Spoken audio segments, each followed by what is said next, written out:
Hello and welcome to this evening chapel service. This evening I would like to speak on the reading from 1 Kings 10, verses 1 to 13. It is the visit from Queen Sheba to King Solomon. And Queen Sheba hears of the great wisdom from King Solomon, and that all that he has, his wisdom and all of his wealth, is attributed to his faith in the Lord God, as Queen Sheba attests early at the beginning of the passage. So she makes her way from a far country to visit King Solomon, together with a great caravan of gifts and treasure to give to King Solomon.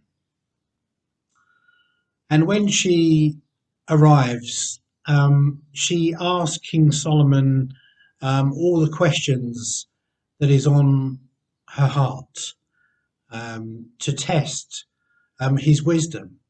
But also, it speaks of Queen Sheba actually having a number of questions herself that she's not found answers to, particular, possibly spiritual questions that she has sought. And it speaks of someone who is searching, but also searching with an openness. We all search for answers ourselves in our modern technology age. We only have to pick up our phone or our iPad or other such device and type in a search engine a particular question that we may have.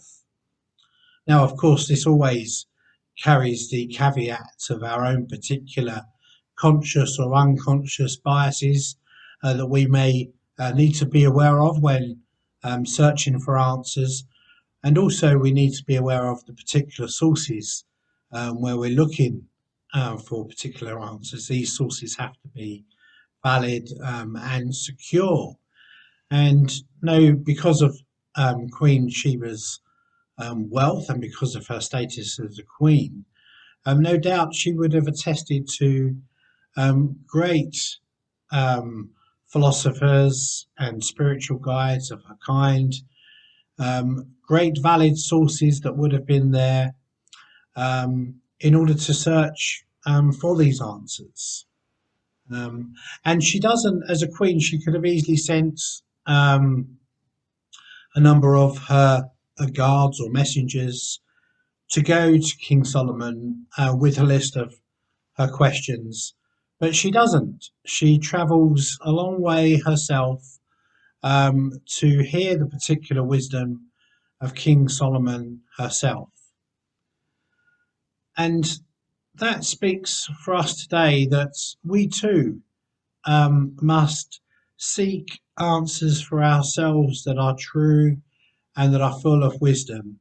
And we may have to go out of our way to find them and also to experience them. It may be that we cannot just simply find the answer on our technological devices. Well, we may have to visit a particular place. We may have to speak to certain people in order to find answers to our questions, and especially those of the spiritual nature. And all of these represents our own emotions and feelings that we have. It may be during this challenging time of lockdown that you began to have certain questions and feelings relating to God and to the spiritual nature. And you may want to have these answered.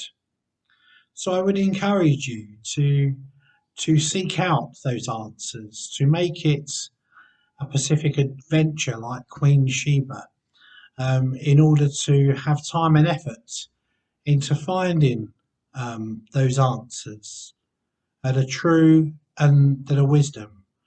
But ultimately, we hear from Queen Sheba that she was satisfied very much with the answers that King Solomon gave to her. Therefore, there is an element of depth and truth about them that they can actually resonate deep inside of Queen Sheba, that she is satisfied with them. They're not particularly any answers that are given to her. They are profound truths that she's been searching for all her life. And regardless of our experiences and history of faith, we continually are looking and searching for answers, especially at this time when there is a global pandemic. Where is God in and amongst this? And of course, we hear in our gospel reading today of Jesus feeding the 5,000, that famous story of the people coming to him and him multiplying the bread and fishes so that the people are satisfied. Jesus is the one true Messiah. King Solomon had his limits as a human person, but Jesus is much more than King Solomon, as he testifies in the Gospels of Matthew and Luke, when he says to the Pharisees, someone greater than Solomon is here.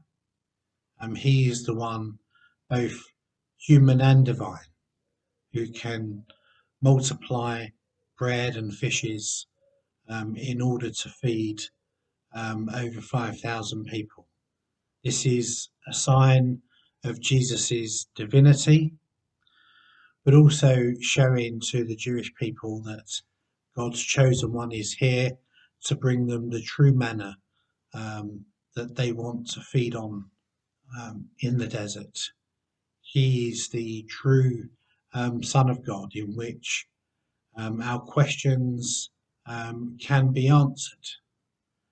So may we come to Jesus like those people in the desert at the feeding of the 5,000. May we come to him to have our questions answered by one that is greater than King Solomon. May he feed us with his truth and with his love, and may that ultimately give us his peace at this time. Amen. God bless you all.